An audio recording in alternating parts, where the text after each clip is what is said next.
বা আমাৰ মুখ্যমন্ত্ৰী আত্মনিৰ্ভৰ অসম অভিযানৰ যি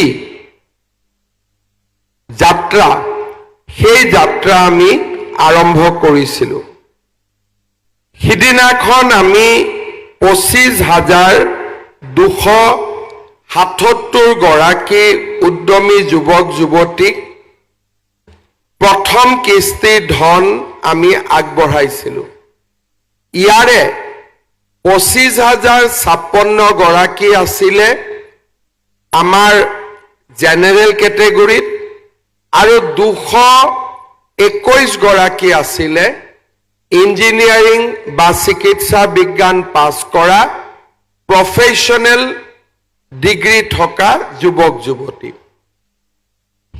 এই আঁচনিখনৰ হিতাধিকাৰী নিৰ্বাচন কৰোঁতে এটা গুৰুত্বপূৰ্ণ দিশ আছিল যে 25,000 হিতাধিকাৰীৰ ভিতৰত 26% আছিলে আমাৰ নাৰী শক্তি অৰ্থাৎ 6,550 গৰাকী যুৱতীয়ে এই আঁচনিৰ দ্বাৰা প্ৰথম আৰু দ্বিতীয় কিস্তিৰ ধন লাভ কৰিবলৈ সক্ষম হৈছিল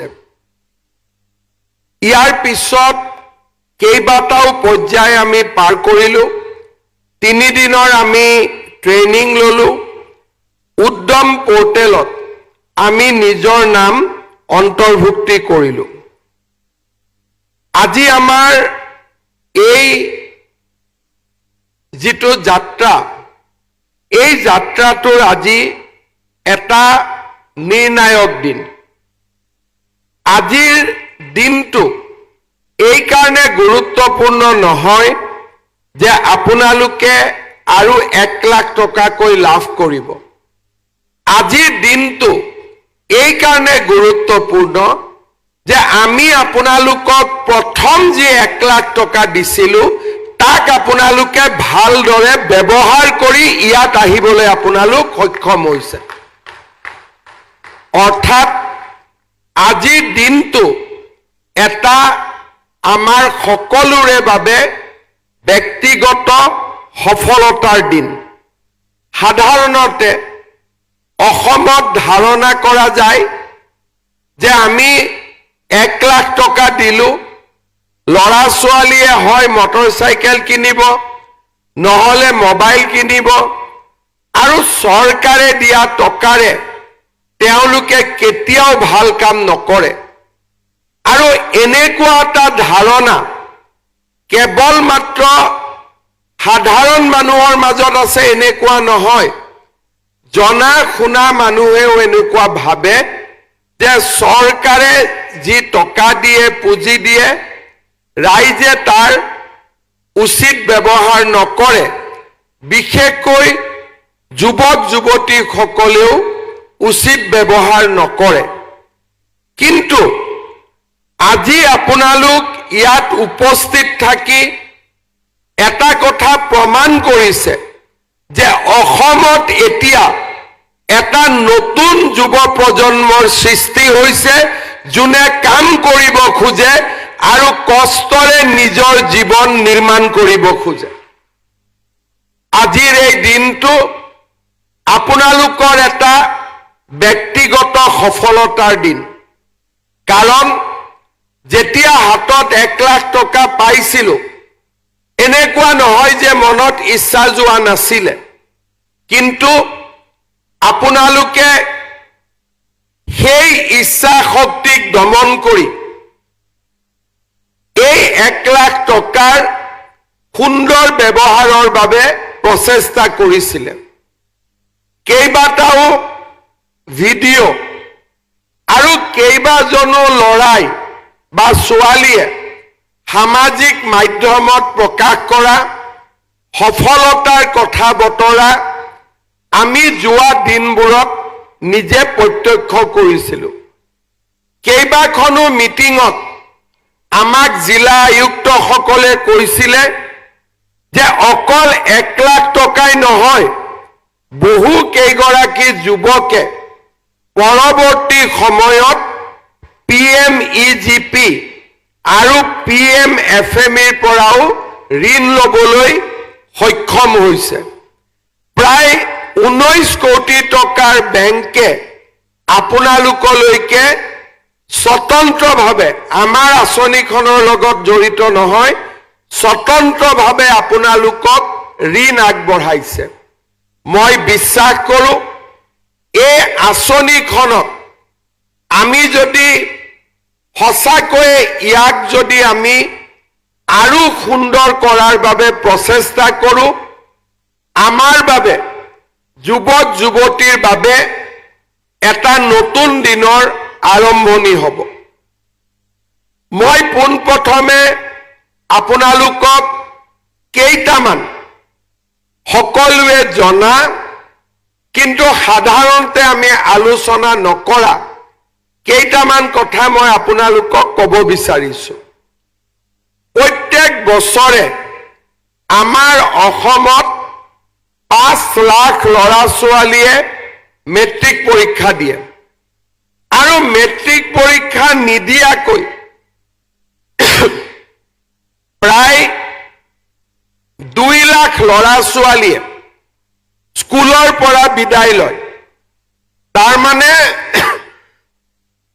প্ৰত্যেক বছৰত অসমত 7 লাখ ল'ৰা ছোৱালী মাতৃৰ ঔৰসৰ পৰা জন্ম হয়, যাৰ কৰ্মসংস্থাপনৰ দায়িত্ব 18 বছৰ প্ৰৱেশ কৰাৰ পিছত সমাজে গ্ৰহণ কৰিব লাগে। এতিয়া যদি আপোনালোকে চিন্তা কৰে অসম চৰকাৰত আমি যিমানেই চাকৰি নিদিওঁ কিয় 5 বছৰত 1 লাখ দিব পাৰিম, 2 লাখ দিব পাৰিম, বহুত কষ্ট কৰিলে 3 লাখলৈকে গ'লো। কিন্তু 5 বছৰত নিবনুৱা কিমান সৃষ্টি হয়? 35 লাখ।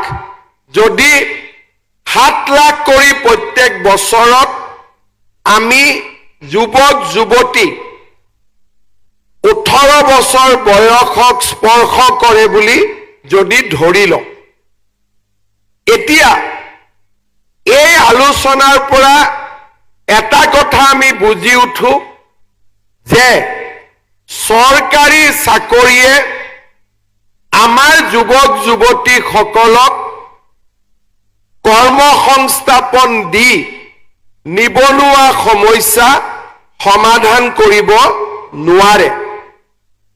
ইয়াৰ বিকল্প কি হ'ব পাৰে? চৰকাৰ যেতিয়া নীৰৱে থাকে আৰু চৰকাৰে যেতিয়া ল'ৰা ছোৱালীৰ কথা চিন্তা নকৰে আৰু চৰকাৰে যেতিয়া যুৱক যুৱতীসকলৰ সংস্থাপনৰ কথা চিন্তা নকৰে, ল'ৰা ছোৱালীৰ সন্মুখত বিকল্প কি থাকে? ভাৰতৰ বিভিন্ন জাগাত উদ্যোগীকৰণ হৈছে। আমি সিকিউৰিটি গাৰ্ড বা আন চাকৰি কৰিবৰ বাবে আমি অসমৰ বাহিৰলৈ যাম। কিছু ল'ৰা ছোৱালীয়ে খেতিৰ কাম কৰিব, কিছু ল'ৰা ছোৱালীয়ে সৰু সুৰা দোকান পোহাৰ খুলিব আৰু কিছু ল'ৰা ছোৱালীয়ে হতাশাত নিজকে ধ্বংসৰ পথলৈ আগুৱাই লৈ যাব। এতিয়া আমাৰ সন্মুখত বিকল্প কি? চৰকাৰে একো নকৰিব আৰু আপোনালোকৰ সন্মুখত বিকল্পও নাথাকিব। সমাজত তেতিয়াই সংঘাতৰ সৃষ্টি হয়, সমাজত তেতিয়াই অশান্তিৰ সৃষ্টি হয় আৰু মানুহে যিকোনো কাম কৰিবৰ বাবে প্ৰস্তুত হয়। আৰু আমাৰ মাজত এচাম লোক থাকে যোনে বিচাৰে যে ল'ৰা ছোৱালীৰ কৰ্মসংস্থাপন নহওক, ল'ৰা ছোৱালী হতাশাৰ যিটো বৃত্ত, হতাশাত তেওঁলোক হতাগ্ৰস্ত হওক আৰু সমাজত নৈৰাজ্যৰ সৃষ্টি হওক। আজি বন্ধ, কালি পিকেটিং, পৰহি আন্দোলন, আনদিনা কোনোবাই হতাশাত বন্দুক হাতত তুলি ল'বলৈও কুণ্ঠাবোধ নকৰাৰ পৰিৱেশ এটা সৃষ্টি হয়। এনে দিনবোৰ আমি অসমে ওচৰৰ পৰা দেখিছিলোঁ আৰু ই বহুত ক্ষেত্ৰত আমাৰ মাজত এই পৰিৱেশৰ যিটো চিকাৰ, আমি সকলোৱে এই পৰিৱেশৰ কৰবাত নহয় কৰবাত চিকাৰ হৈছিলোঁ। আমাৰ ৰাজ্যত ইয়াৰ বিকল্প কি? আমি কেইবাটাও বিকল্পৰ সন্ধান কৰিছিলোঁ। আমি অসমৰ ৰাইজক কৈছিলোঁ যে আমি 1 লাখ যুৱক যুৱতীক চৰকাৰী চাকৰি দিম। অহাকালি আমি আৰু 4,500 ল'ৰা ছোৱালীক চাকৰি দিম আৰু সৰ্বমুঠ আমাৰ চৰকাৰৰ দিনত চাকৰি পোৱা যুৱক যুৱতীৰ সংখ্যা 1,65,000ত ভৰি দিব। যোৱা কেইদিনমান মই মিটিঙত কৈছো যে যোৱাবাৰ আমি 1 লাখ যুৱক যুৱতীক চৰকাৰী চাকৰি দিম বুলি কৈছিলোঁ আৰু আমি 1,60,000 যুৱক যুৱতীক চৰকাৰী চাকৰি দিলোঁ। অহাবাৰ আমি নিশ্চিতভাৱে চেষ্টা কৰিম যে 2 লাখ ল'ৰা ছোৱালীক আমি চৰকাৰী চাকৰি দিম আৰু চৰকাৰৰ ভিতৰত কৰ্মসংস্থাপনৰ ব্যৱস্থা চলি থাকিব। কিন্তু আমাক প্ৰয়োজনীয়তা কি আছে যে ভাৰতত আজি যি ধৰণে বিকাশ হৈছে, ভাৰতত উদ্যোগ আৰু বিশ্বৰ ঔদ্যোগিক অৰ্থনীতিত যুৱক যুৱতীৰ আজি প্ৰয়োজন আছে। পৃথিৱীখন লাহে লাহে এখন বয়সীয়া লোকৰ সমাজলৈ পৰিণত হৈছে। আজি যদি আপোনালোকে জাপান, কোৰিয়া, আমেৰিকা আদি দেশত যায়, তাত মেক্সিমাম মানুহক আপোনালোকে 45-46 বছৰ বয়সীয়া দেখা পাব। ভাৰতত ৰেলৰ ষ্টেচন, বাছ, ফ্লাইট, সমাজ মিটিং আপোনালোকে দেখিব আমাৰ 27 বছৰীয়া যুৱক যুৱতী, অৰ্থাৎ মেডিয়েন এজ বুলি যাক কয়, গড় বয়স আমাৰ যুৱক যুৱতীৰ বয়স হ'ল 27 বছৰ আৰু অসমত যুৱক যুৱতীৰ মেডিয়েন এজ হৈছে 22 বছৰ। তাৰ মানে কাম কৰিব পৰা ল'ৰা ছোৱালী আমাৰ ৰাজ্যখনত আটাইতকৈ বেছিকৈ আছে আৰু সেইকাৰণে আমাৰ ল'ৰা ছোৱালীক এসময়ত সিকিউৰিটি গাৰ্ডৰ কাৰণে নহয়, আমাৰ ল'ৰা ছোৱালীক উদ্যোগসকল আহিব, বেছিকৈ দৰমহা দিব আৰু উদ্যোগত কাম কৰিবৰ বাবে আমাৰ যুৱক যুৱতীক তেওঁলোকে বিচাৰিব। কিন্তু আমি কেনেকৈ উদ্যোগত কাম কৰিম? আমাৰ হাতত যদি স্কিল নাথাকে, আমাৰ হাতত যদি এটা বিশেষ জ্ঞান নাথাকে, সেইবাবে ৰাজ্য চৰকাৰে স্কিল ইউনিভাৰ্চিটিৰ পৰা, ITIৰ পৰা আমি সকলো স্থানতে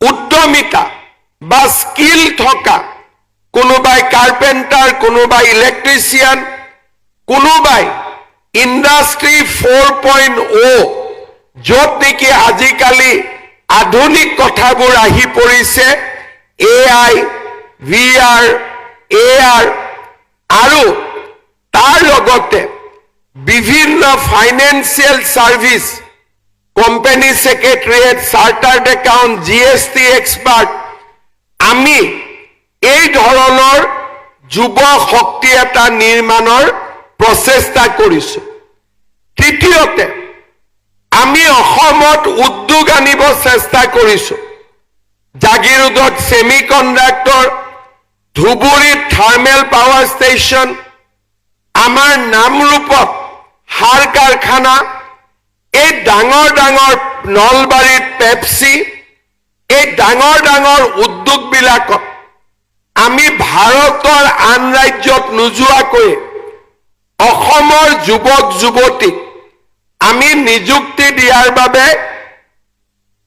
আগবাঢ়ি যাব পাৰো চতুৰ্থ যেতিয়া এখন ৰাজ্যত বছৰত 50,000 চৰকাৰী চাকৰি হয় যেতিয়া এখন ৰাজ্যত উদ্যোগ আহে যেতিয়া এখন ৰাজ্যৰ লৰা ছোৱালীয়ে বাহিৰত কাম কৰি ঘৰলৈকে টকা পঠিয়াই যাক ইংৰাজীত ৰেমিটেন্স বুলি কয় ৰাজ্যৰ অৰ্থনীতি বাঢ়ি বাঢ়ি গৈ থাকে স্কুলৰ প্ৰয়োজন হয় পাৰ্লাৰৰ প্ৰয়োজন হয় চাউলক মিলিং কৰিবৰ কাৰণে ৰাইচ মিলৰ প্ৰয়োজন হয়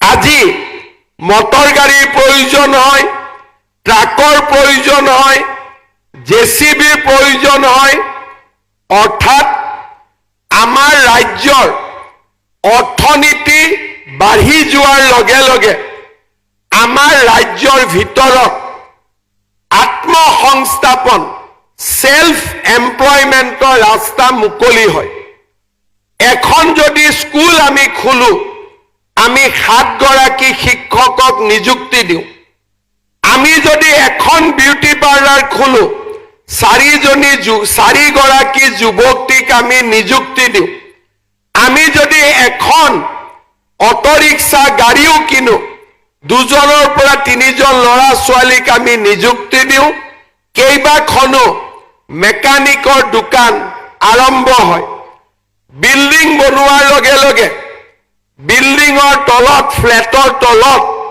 দোকানৰ প্ৰয়োজন হয় কাপোৰ ধোৱা ধুবিৰ পৰা আৰম্ভ কৰি আমাক সাপোৰ্ট সাৰ্ভিসৰ প্ৰয়োজন হয় অৰ্থাৎ অৰ্থনীতি বাঢ়ি যোৱাৰ লগে লগে সেলফ এমপ্লয়মেন্টৰ ৰাস্তা মুকলি হয় মানুহে মাছ বেছিকৈ খাই ফিচাৰীৰ প্ৰয়োজন হয় মানুহে খাদ্যৰ বাবে আলু চাউলৰ প্ৰয়োজন হয় আৰু মানুহক বিভিন্ন ধৰণে নিজৰ জীৱনত এনজয়মেন্টৰ কাৰণে ফাষ্ট ফুডৰ পৰা আৰম্ভ কৰি ৰেষ্টুৰেণ্টৰ প্ৰয়োজনীয়তা আহি পৰে আমি যদি দেখা পাওঁ আমাৰ অসমৰ অৰ্থনীতি আছিলে 3.5 লাখ কোটি টকা যোৱা 5 বছৰত আমি অসমৰ অৰ্থনীতিক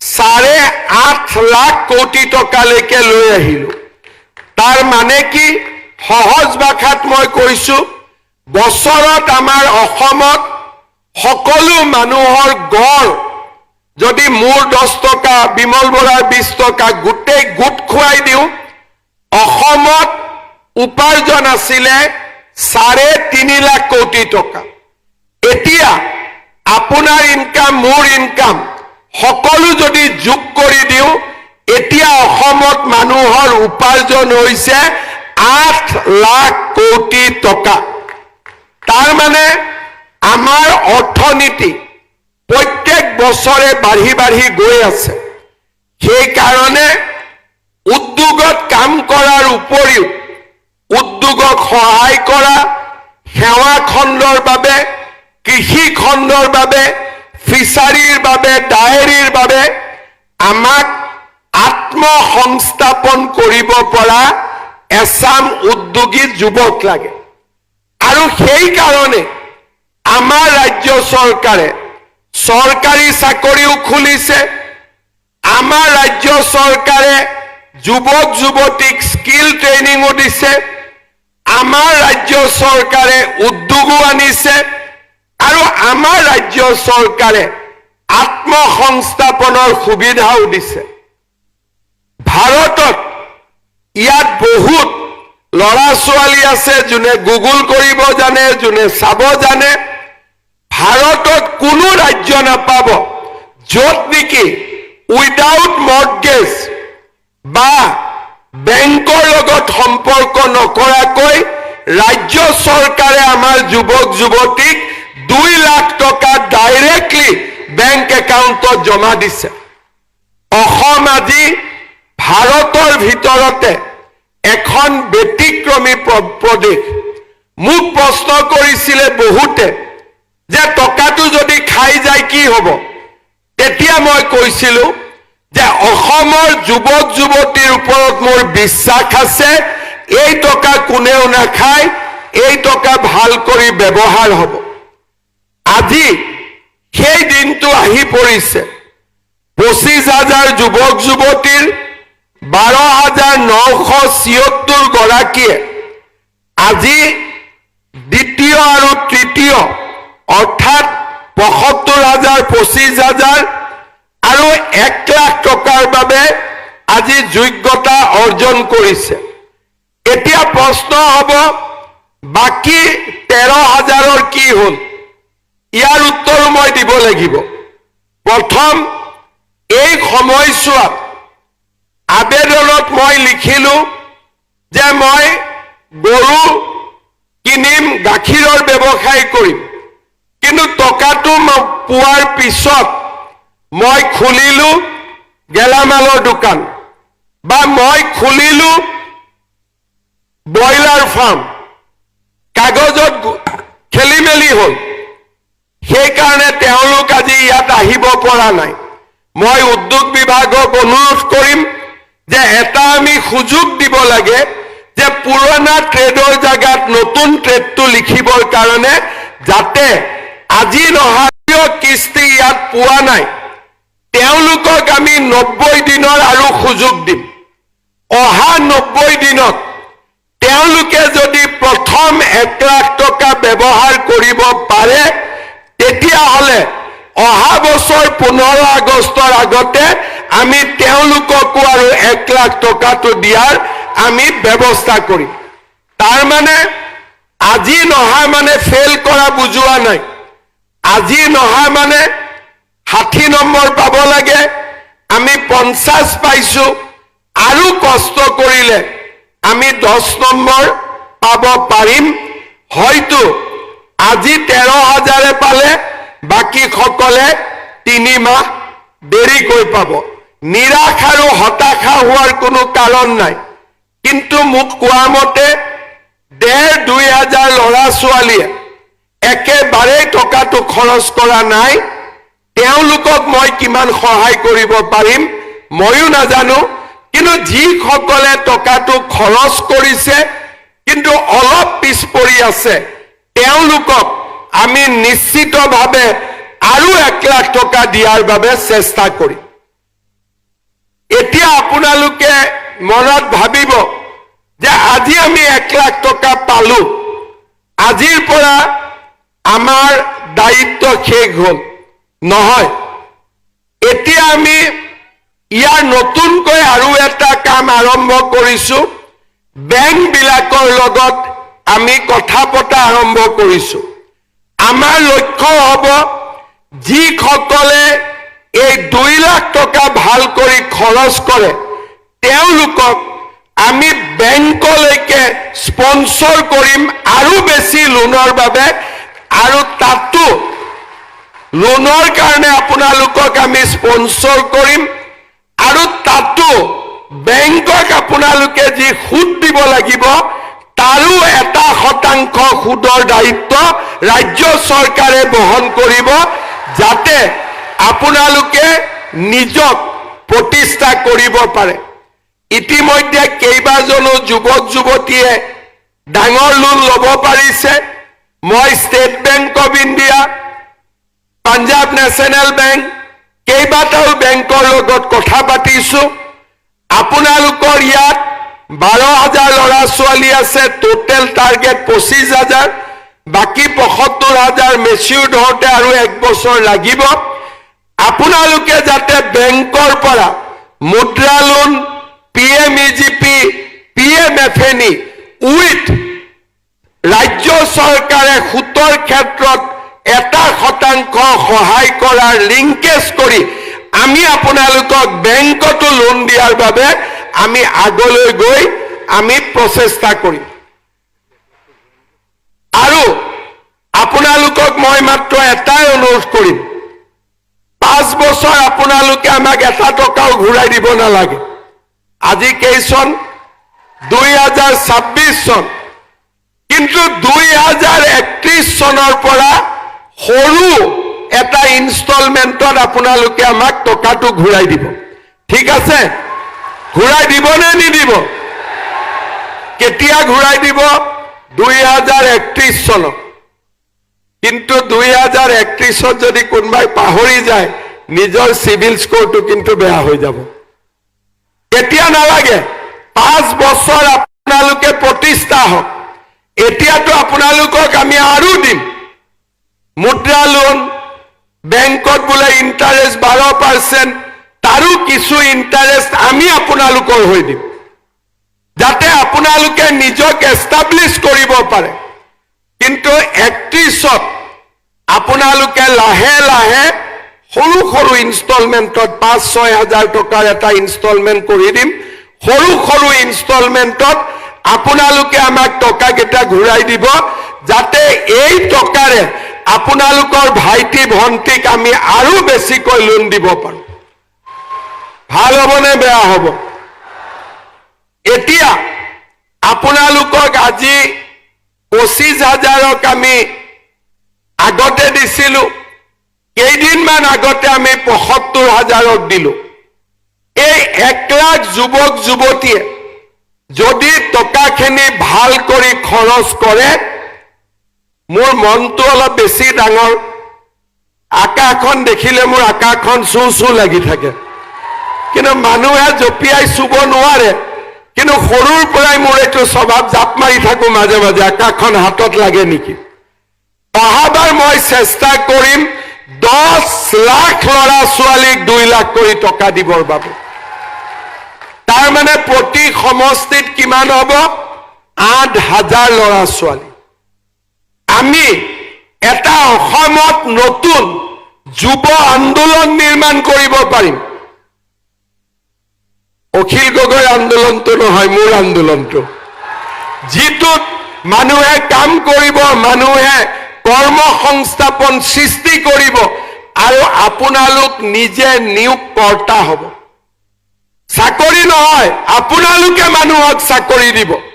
এই আন্দোলনটো অহা 5 বছৰত আমি সকলোৱে মিলি কৰিব লাগিব। অসমক আমি পৰিৱৰ্তন কৰিব লাগিব। নিবনুৱা যুৱক যুৱতীক আমি নিবনুৱা নামটোৰ পৰিৱৰ্তে নিজেই আনক চাকৰি কৰি দিব পাৰা, নিজৰ ভৰিত নিজে থিয় হ'ব পাৰা এটা যুৱ শক্তিলৈ আমি ৰূপান্তৰ কৰিব লাগিব।